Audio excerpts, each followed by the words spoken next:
Hey everybody, this is Jim at FreeChartVideos.com using time-honored techniques to try to understand modern markets. Just want to remind you this video is for educational purposes only. It is not intended to be any form of investment advice. I can draw lines on charts, but you have to draw your own conclusions from your own due diligence and make investment decisions that are suitable for your financial situation. I'm not a licensed professional, just a guy that draws lines on charts. So we're going to take kind of a close-in look now of the S&P. Okay, we're looking at a 5-minute chart where each line, candle rather, represents 5 minutes, and we're looking at roughly the last 4 days here, but really the important part is the last 3 days. I'm going to show you a couple things, not take up too much of your time today. The first thing I want to show you is that when this sell-off started, it looked like it was kind of following a slightly constricting channel. Don't know if I want to call that a wedge because it was pretty precipitous.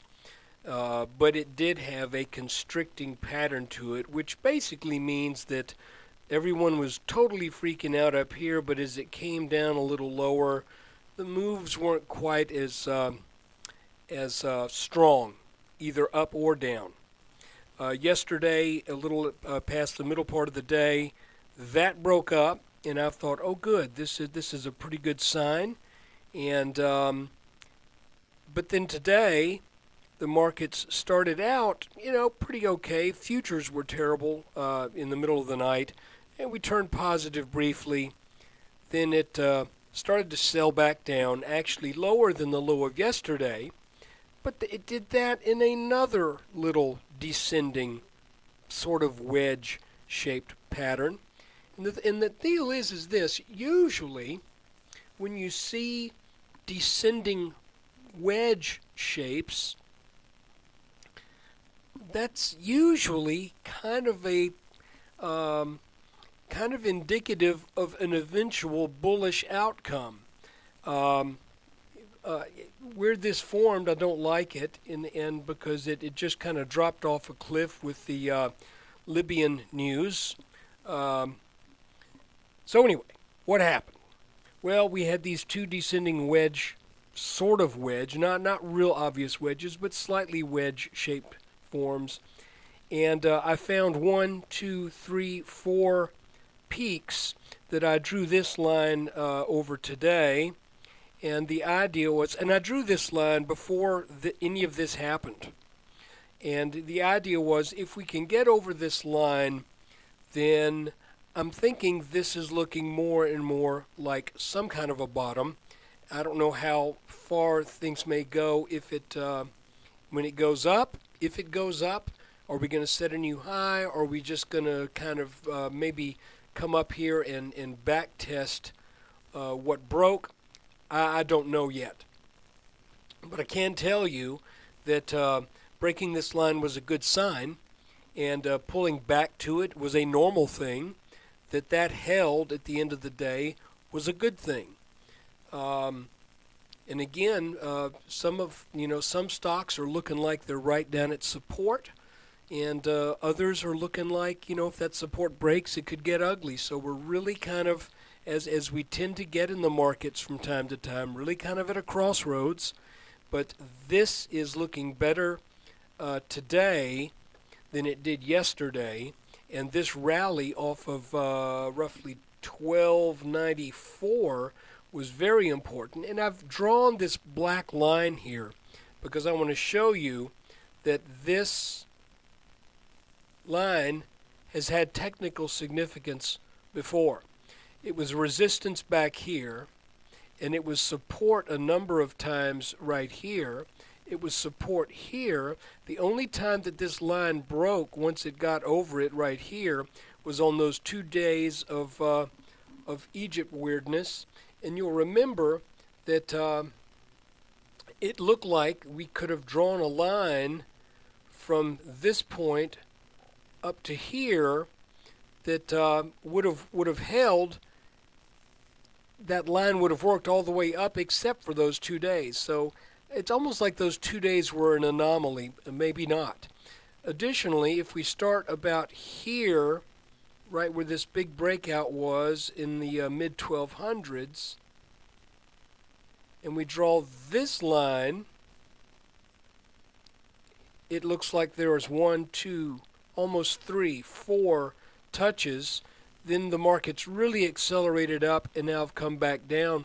So this line may also be working. You can see that the black line and this gray line intersected today right where we bounced. Now, I've seen things like this happen before, and you would think, wow, that means that is a very powerful area of support, and then within a couple days it all just falls to pieces. Because here's the deal with support. Support is great while it works, but when it breaks, it really breaks. And that's one of the reasons why I've felt kind of strange about all of this action that we've had for the past 3 days, especially the past 2 days, because we really haven't had that kind of a violent downdraft like when a clear level of support just gives way. The flash crash was an extreme version of that.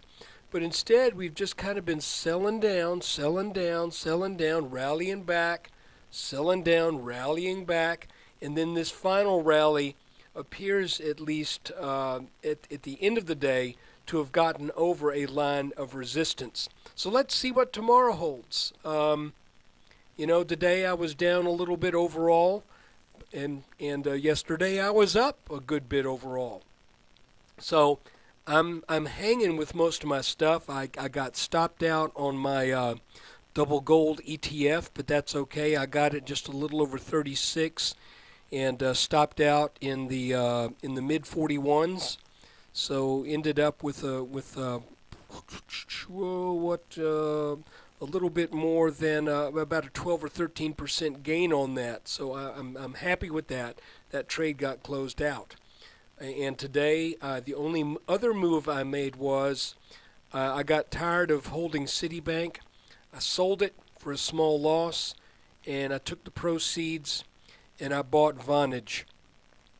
I reestablished a position in Vonage. So anyway, I hope you guys did well today, and I'd appreciate it if when you get a chance, if you could stop by freechartvideos.com, spend a little time. Look, I want to keep the site free. I'm doing two things. The site is there to generate traffic, and through the generation of traffic, eventually some of the advertising revenue will begin to pay off. It did pretty well early on, but as one would expect, with a more regular crowd, that slacks off. But the other thing is, from time to time, maybe making a maybe every couple of weeks, a subscription video that's available to anyone who makes a small contribution to the effort that I do. And I put a pretty good bit of time into this, and I'm hoping that you get something out of it. And if you do, every now and then, maybe donate and get one of those videos thrown your way. The last one I did, unfortunately, I made 3 stock recommendations right before this crash happened, but I stand by those. I think in the long run, the technicals are still there. So maybe in another week or so, I'll make another little recommendation. Maybe not at the end of this week, but at the end of next week, and maybe we'll have something interesting for you to look at then. So take care, go by the site, consider joining the forum. I appreciate it. Take care.